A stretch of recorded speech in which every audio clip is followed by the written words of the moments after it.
Not the talkative type, eh? That's okay. Most people I pick up are just waiting for their turn to talk.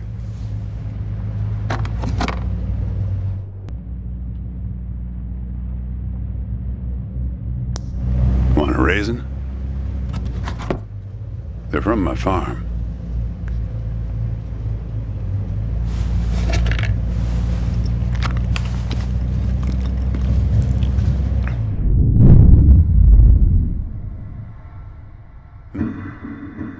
You don't look so good.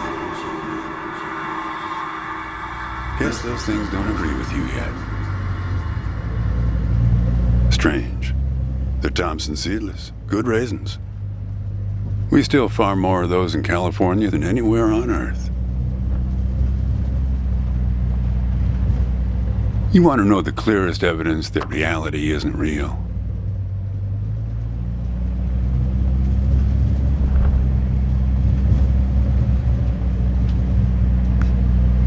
Raisins and grapes, man. They're the same thing, but they taste disgusting when eaten together. Obvious bug in the program there, right? Memory's a slippery thing.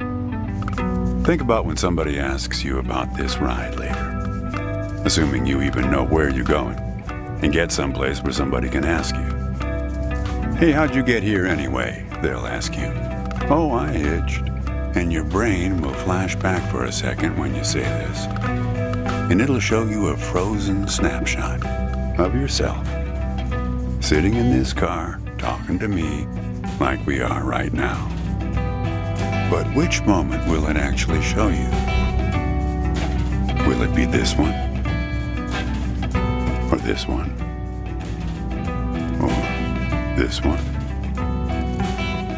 We think we remember how people really were, how our lives together really were. But when we think back to them, even the people we cared about the most, all we're doing is snatching moments out of the air. Just grabbing another raisin out of the box.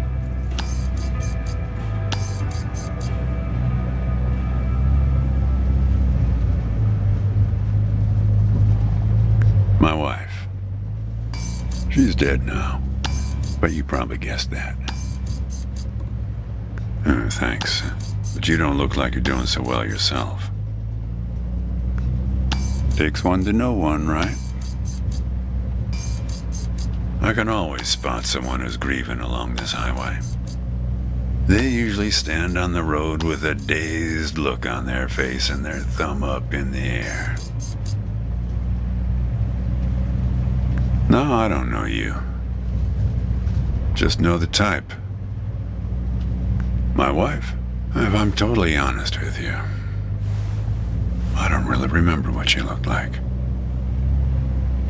Remember everything about her. Just not her face. Some people have faces that are easy to remember. Doesn't seem fair. Sure, it's not as easy as people think. I'll give you an example. You think you're present in the moment? You've been talking to me for a few minutes now. What color are my eyes?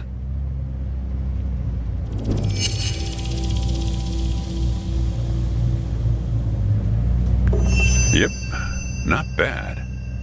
But that's just your photographer's eye. Just figured from your gear. A lot of photographers carry that backpack. Tell you what, Ansel Adams. Do me a favor and close the window, would you? That's better. Now, where were we? Yeah, fair number. But after a while, you start seeing the same few archetypes over and over. You got the numbnuts Kerouac fans. You got your autodidact blowhards. They'll talk your ears off. You got a lot of people from Cincinnati for some reason. You got your deadheads trying to get to some concert someplace. And then there's the water bottle person, always worrying that they're going to run out of water before they get where they're going. Still, you're the first hitcher I ever picked up who doesn't have a destination. Copernicus.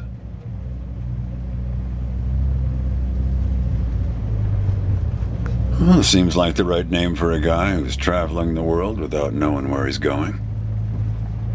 You just sit back, Copernicus, and invent a language where false statements are impossible. What? Oh, I stand corrected.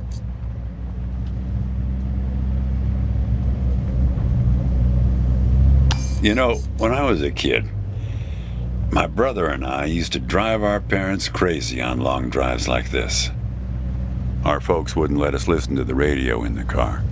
So we used to make up these songs about food on long drives to pass the time. We had this one with about 30 verses, each about a different kind of grain. There was this one time when we passed a billboard for this new kind of bread, balach bread. In hell they have a hell a lot of balach bread. In hell they have a hell a lot of balach bread. In hell they have a hell a lot of balach bread.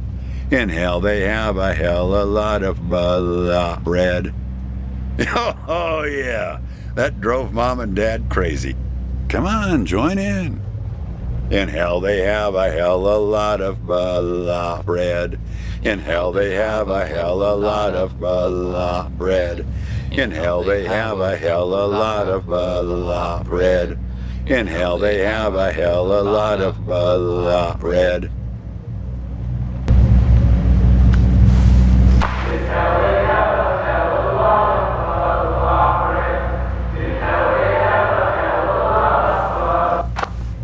Actually, I'm beginning to understand my parents' perspective.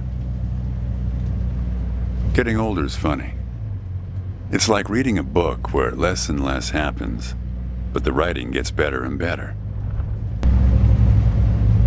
Thanks. I got it from an app. It's this app with philosophical sayings. My wife got it for me, to make me sound smarter. Oh, she had a way with words. Yeah, well, that all sort of depends on which raisin you take out of the box, right? How you spin it.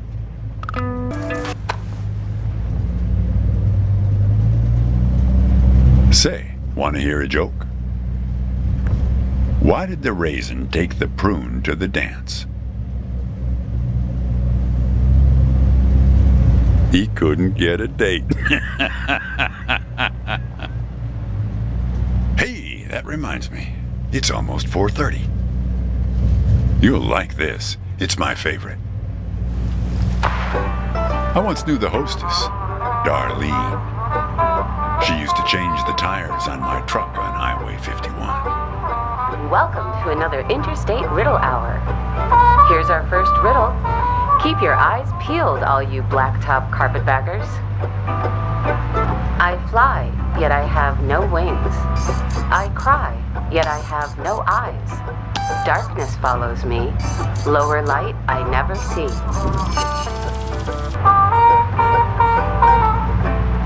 Very good. Here's our next one. A gatekeeper forever bound.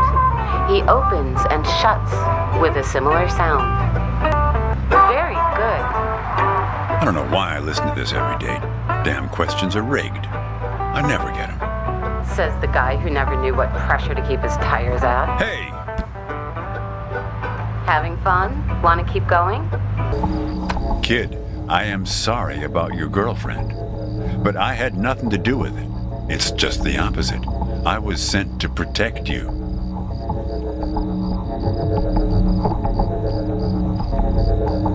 From yourself. You picked this car every bit as much as I chose to stop for you.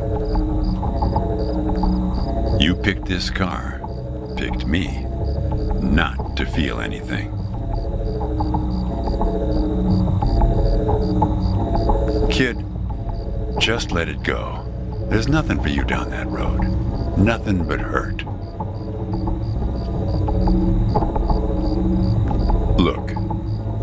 I admit I lied, but only about one thing.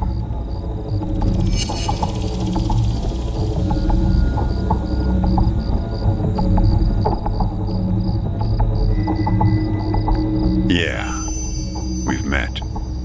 Twice, in fact. Sure. You showed up at my trailer park taking photos. At first, I was a bit suspicious, since there were plans to kick us out and develop the trailer park into some kind of shopping center. But then it became clear that you'd been sent here by a magazine to do one of those stories about vanishing farmers that always pulls heartstrings with the rest of the country.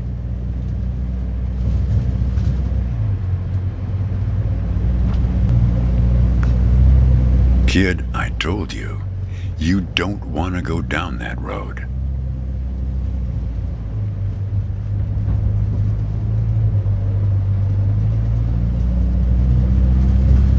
Well, what's that they say in that Tom Cruise movie? The one where he's a bartender? Everything ends badly, or it wouldn't end at all. I wasn't afraid of the truth either, back then.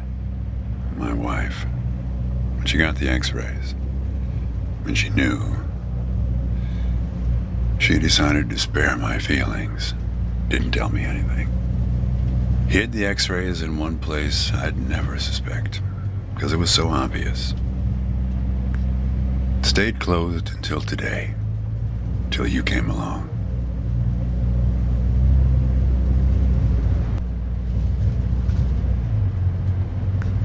I wish it was that simple, kid.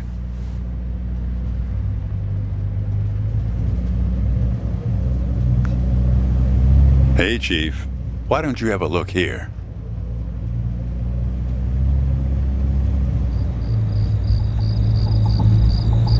He appeared on this highway about the same time you did. I guess he's part of what you're running from.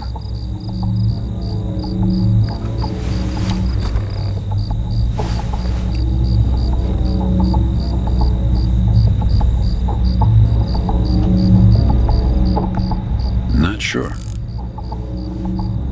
You can't see him directly. He only shows up in mirrors, windows, pictures. Well, we haven't talked yet about the second time we met. That's the thing. It's a little hard to explain. Better if I just take you there.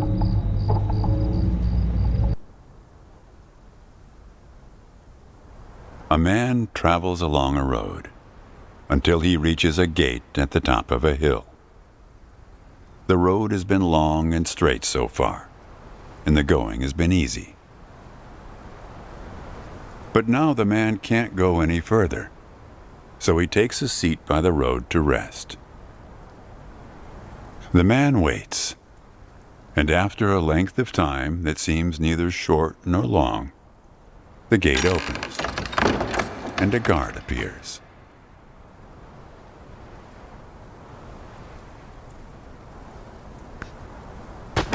The man asks the guard for entry, but the guard says he cannot let him enter at the moment. The man thinks for a second and asks if he will be allowed through later. It is possible, says the guard, but not now. The gate now stands slightly open, and the man tries to look through it longingly. His journey has been easy so far, and he misses the feeling of the open road. The guard notices and laughs. Even if you could gain entry, there are many gatekeepers after me. Some are much stronger than me, and I'm afraid to look upon them. So there the man waits, for days, months, years, waiting to enter. One day, when he's given up hope of entering, a single question occurs to him, one he has not thought of before. Why, he wonders aloud, are there no other travelers along this road? All these years, no one but myself has waited in front of this gate. The answer to this question comes from a voice near his shoulder. "It is you who made this gate," says a bird perched nearby. "So it exists for no one but you." "But why?" asks the traveler. "Why would I choose to stop here?"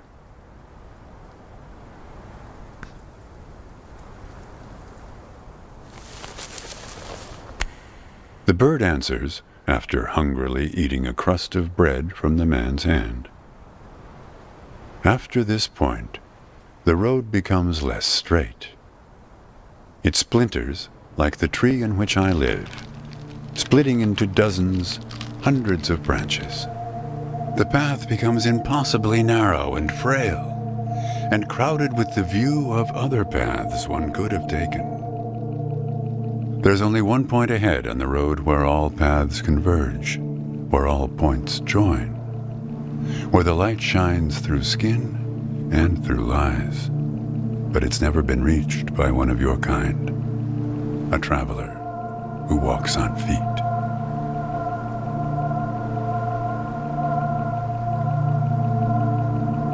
"Shoo!" cries the guard, chasing the bird away. "Don't listen to his nonsense." Having said this, he takes a seat next to the traveler, but not before closing the gate forever. So when you think about it, who knows how long we've been sitting here, just like this, on this road. Take it from me. It's better to face things with, what's it called again? Fortitude. Better not to feel too much.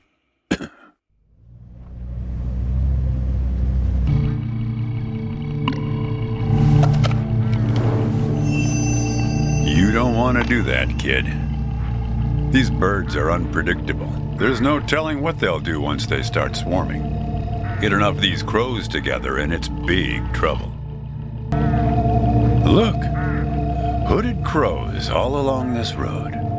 I have to chase these for my farm every harvest.